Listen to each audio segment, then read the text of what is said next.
different trios. Kiko last alive on his squad. Dementos following closely behind them. This is a horror movie. He's trying to move forward. So many beams from all spots. There's an arrow in his elbow. This has to hurt. He's going down, and that's one trio taken out.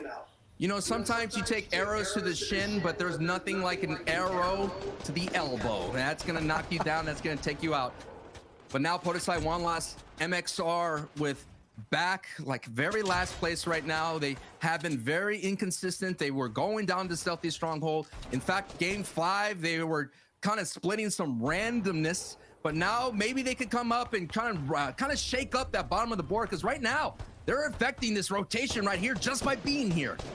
Hey, you're talking about randomness. What is this? This is, I'm counting like 7 different trios at the same time fighting in Storm. There's Fast Roki, the Interrupters, High Ground fighting Stompy right. Down below, Dementos is not stopping. Jamside is going down in the build. Oh, man. This is a crazy 6-way fight. ST's here too, making it off spawn for, I think, the first time I'm watching, and they're looking real good with this loadout. This is just a repeat of day 1. All the Southern teams from Misty Meadows, Lazy Lake, Caddy Corner, all being late on the rotations and all colliding as you're seeing Jamside getting eliminated by Podesai. This is what's happening the entire tournament.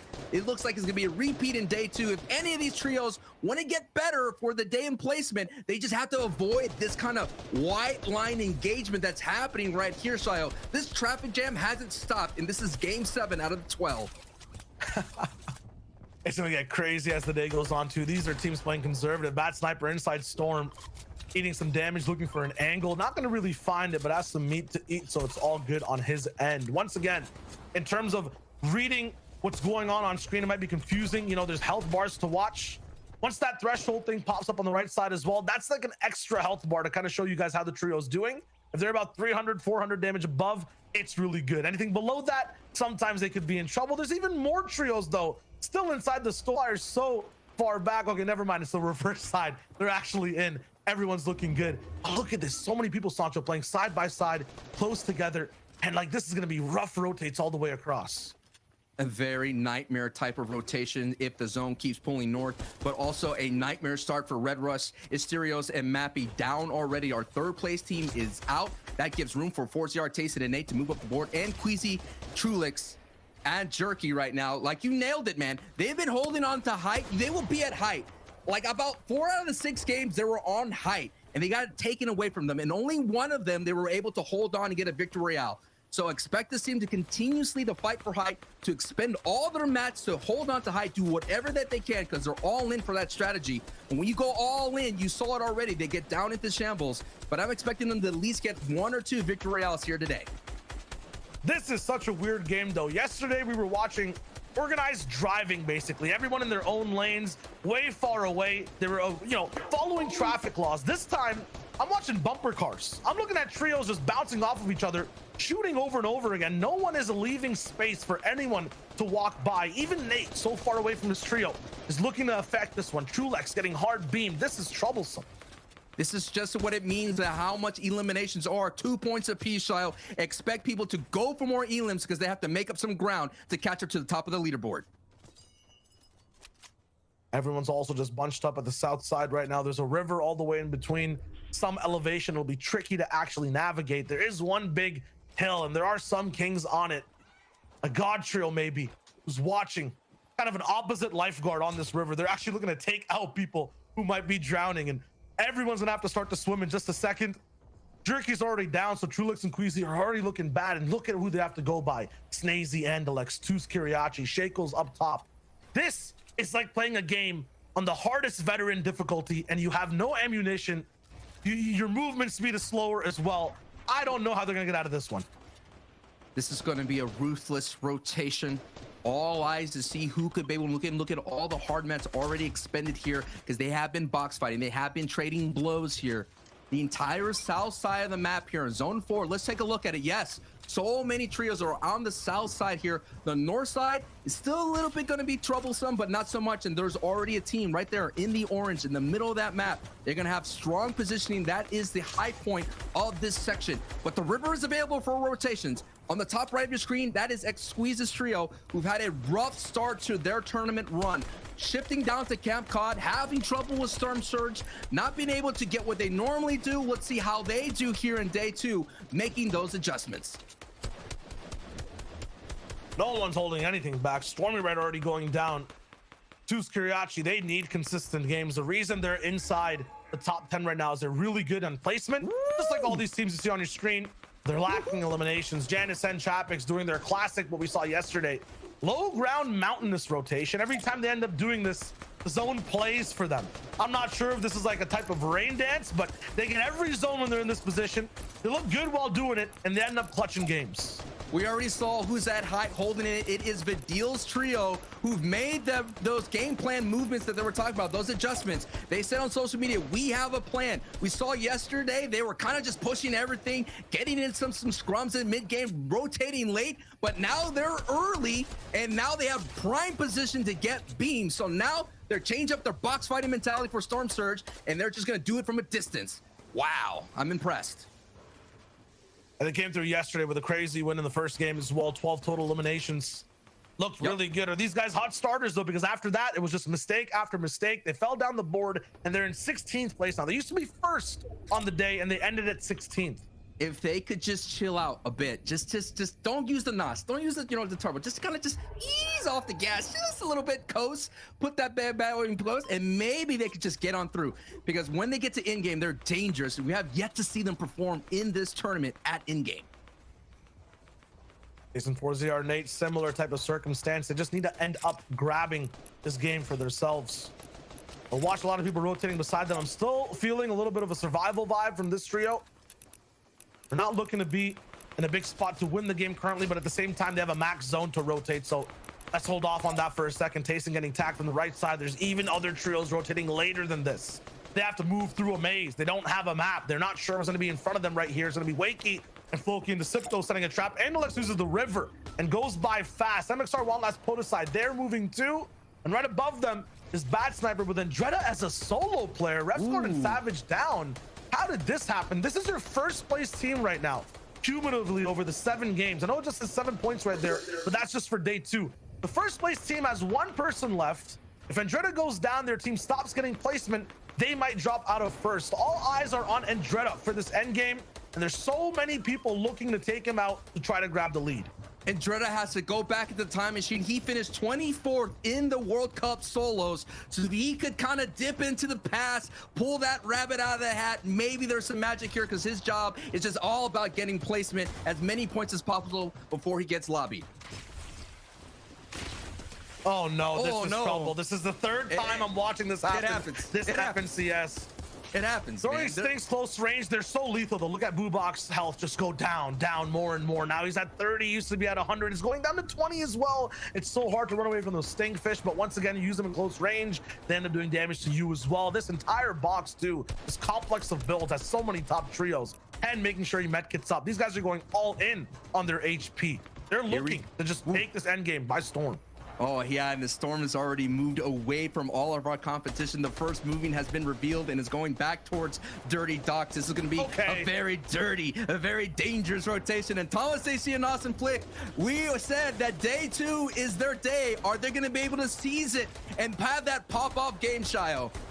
This is not only the most important day, but this has to be the most important game. The thing we've seen on EU, especially early, is people like to contest height. They like to interrupt Thomas, Flick, and Anas, but look how far this split goes. Thomas is back in an old zone a minute away. Anas and Flick are already all the way on the front side, building a new base. So these guys have real estate on all corners of the map. Janus, Hen, and Chapix, they're going down to on the backside of Storm. Man. This is absolutely ruthless. People have to make it up a mountain, go down a mountain. It's tough. The hill's in the way, and Chapix is the last person alive on this squad to make the rotate. Chapix is usually the tarper. He could navigate these builds. He could do those layer switches. He could just hold on as much as possible, but he cannot just get any attention looking his way. Down at the ultimate low with only 25 HP. This is the defending champion here who had the momentum leaving from day 1, walking away with the Victory Royale. He's going to do all that he can. Now they're in the 2nd threshold of placement, but let's take an eye on high. Thomas AC, Anas, and Flick here, putting some pressure down below. They have the ammo. Look at the AR. They have all the options they can to put the pressure down on low ground. Every player playing scared, but fear gets relieved as the zone actually bounces back. Everyone on middle and low ground, even the people getting struck by this purple lightning from Storm Surge, are safe and can breathe for the moment. Height will have to work overtime to try to break these builds and go for shots. Look how tough it is. Brick builds everywhere. Metal. Wow. Vidil, Noah Riley, they're surviving on low. They get to have a little bit of a break. Yeah, even Andretta's alive. The first place team has one player. He takes out Sun in mid ground. Meanwhile, Thomas, Flick, and Anas are looking for anything right now. They only have 2 eliminations, Sancho. I've never seen them this, unaffected on the lobby. This is troublesome for them. They need to try to wrap up this game. Yeah, but this is where they start cooking up there as they both get iRes and Andretta right there. This is where they start getting eliminations when the lobby starts getting really tight and congested right now. The most important thing is their builds are so low, so they're gonna have to get closer. Already they're setting up someone with the heals. Thomas AC is holding on to some medkits here, so he is going to be that heal up win condition. Anas and Flicker have to go down here, but look, Noah Riley and Badil and Reason are there on the low ground, and they're gonna clean up the Slayer here, and they get Etsy and they get Bad Sniper. Noah Riley and Badil and Reason are here in the end game, and they have the potential to pop off even more, baby. Low ground scrappy, high ground free. There's so many different types of scenes we're seeing so far in this game. One trio in the middle. Flick falls down, big fall damage. Noah Riley in his box. He's gonna hit a Vipers, and there's no chance he's gonna survive. It's too venomous. Thomas HD and Anas have to do this as a duo. They've done it before, but at the same time, there's so many different players of high calibers down below. With the zone going towards their backyard, this is going to be the game that could be the signature game that I was talking about in day one. They already almost had it, but Hen took that away from them. They're not going to let it go away here. Marvin with a phenomenal performance, the best performance they had today. Now this is where zone tries to get so hard for the low ground trios. It's so tricky. Everything's kind of just getting claustrophobic. The walls are closing in. The zone's pushing people next to a big mountain. One last gets taken out. There's no harpoon here. Yes, Anas only has 7 builds, but it might be enough to last just 50 seconds. They have to connect to this build. They're beaming down. It's lasers from the sky, and not even a planet could survive this pressure. Right now, Marvin, he's working around the build. Somehow everyone's escaped. Thomas is going for the beams when Anas finds the first. They're still staying up. It's a patient game. Reason last alive 2v1, and he could still do it. He has all the mats from the eliminated bodies below. We're going over a bridge. It's going to be a stalemate for about 30 seconds. If Anas and Thomas don't drop down, yeah, they're not going to. They're going to stay up, and Reason has some time to breathe. What does Reason have in his inventory if he has enough builds just to hold out here? Reason, they had the day one victory out, game one popped off huge. If Reason could clutch, and no, Anas says not so fast. Big elbow jump, but Reason claps back. Reason still can't he get the siphon? He does. If he can find Thomas HT, Reason could have the clutch. Oh my goodness! What? Are you kidding me? Reason gets the victory out. How, bro? How? Chio, are you kidding me? Are you kidding Thomas me? HD, 1 second off of the med kit all the way on high ground is what I basically see and how it looks like. Reason gets the siphon at the last millisecond of time as well, wins out the game. This man, not even a troll under a bridge, a goat under a bridge, clutches the unclutchable. Man, let's just go to the desk. Go to the desk. What the heck am I watching? This is just the first game. Wow, dude. Okay, listen. Reason got put in one of the most difficult situations you can be put in as a trio. You have one member left alive in those final few zones, and that member's thinking, okay, what do I have to do? Like, what? At this point, is it placement? Is it elims? He's like, you know what? Let me just channel my Sprite energy and just roll up in there and get the victory royale, Reese. That's what I like to see. We cannot have tier 1 teams messing up medkit timings in the end game. We saw Thomas hit the zone, and then as he started to pop the medkit, you saw him start to move a little bit afterwards. He'd already messed up to start with. This is like a clinical play that we have to have locked down. We've seen a lot of this actually on NA East, and then messing up the timings of it. We're actually really yet to see that, and that definitely was a bit of a choke, which allowed Reason just absolutely to pop off. And you notice he was live as a solo for a long time as well. Huge props to Reason for clutching that, but they did win game 1 yesterday. Will they manage to keep the steam going? This is the story of last season's, champions, because you look at the last 2 teams there. This is the 3rd place team from last season versus the 2nd place team from last season. And if you actually remember back to last season, Reason had some phenomenal clutches back then as well. And he's back this season with just the clutch genes in his veins. How has he won a 1v2 against one of the best teams in the world? Like just frame it like that, and you start to really understand how crazy what he just did is. And you know, we could be coming back in about 5 games and looking at that as being a defining moment in what turned their tournament around. That victory out pushes them up the standings. Oh my goodness. Yeah, man. Even just being able to say, like, even if you just ended in second place, it's like, wow, you clutched up so hard to at least hit second. Nope. Let me just 1v2 this other trio. No problem. That's how we start the competition here on day number 2 of the finals. Now let's talk about drop spots. Reese, at the very beginning of the show, I asked you if anything would be changed up. Did anything get changed up?